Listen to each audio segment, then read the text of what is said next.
Hi, I'm Jason Gore for ThatShelf.com, and we're here to talk about the Latvian film Flow, playing here at the 2024 Cannes International Film Festival. Big shelf. Now, a lot of people are aware that there's a ton of dog films that always play here at Cannes. There's even a Palme Dog Award facetiously given out. But I am celebrating the fact that we have a cat movie to talk about, an unapologetic moment of felinity here on the Croisette. This is a Latvian animated film that I saw completely randomly. I had some time on my schedule, I clicked a ticket and I bought it. I didn't even know it was an animated film.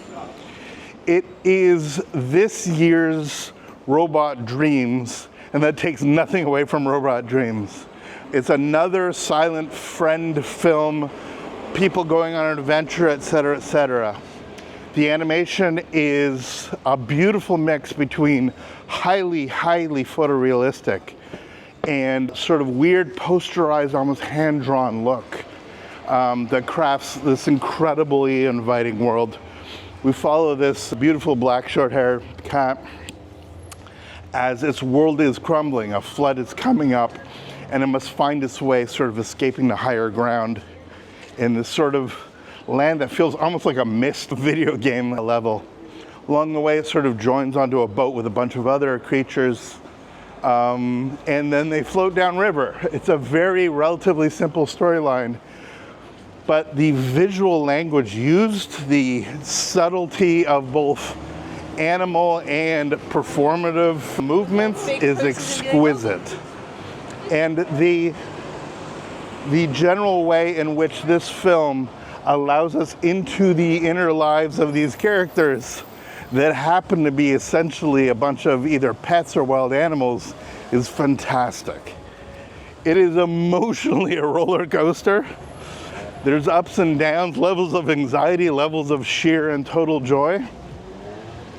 And it all culminates in this notion that as big as it gets, as ridiculous as it gets, as sort of the higher metaphor that it actually gets, somehow it's all believable, which is a total fucking wild thing.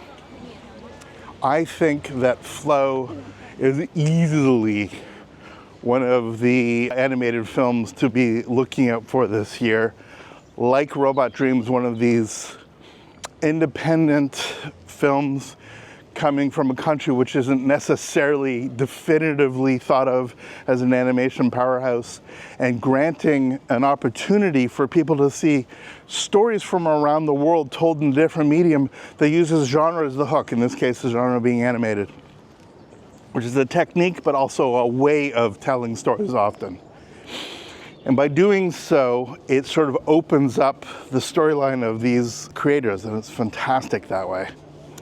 There hasn't been a Latvian film since the 90s playing Cannes. And the fact that this one sort of came out of the gate and just completely succeeds on just about every level is remarkable.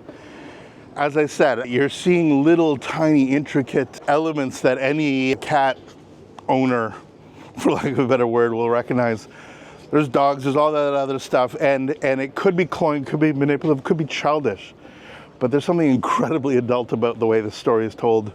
There's genuine moments of pathos, there's genuine moments of just joy, of broad comedy and subtle elements, of things that seemingly seem tragic. There are stakes involved, but it's easily accessible for children. In fact, I think this is one of those films that people who are sort of weaned on much more kinetic elements, much more dramatic, tellings, the sort of corporatized versions of so many of these stories, will find something truly joyful in the almost purity of storytelling that this film actually presents. It teaches us, as per the title, to go with the flow.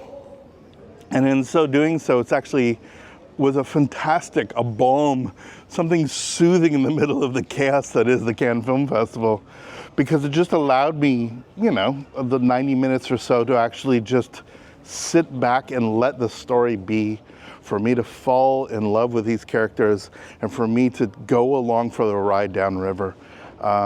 It's such a exquisite film, and such an amazing experience to have been there at the beginning of what's inevitably going to be a wild, wild ride for this film.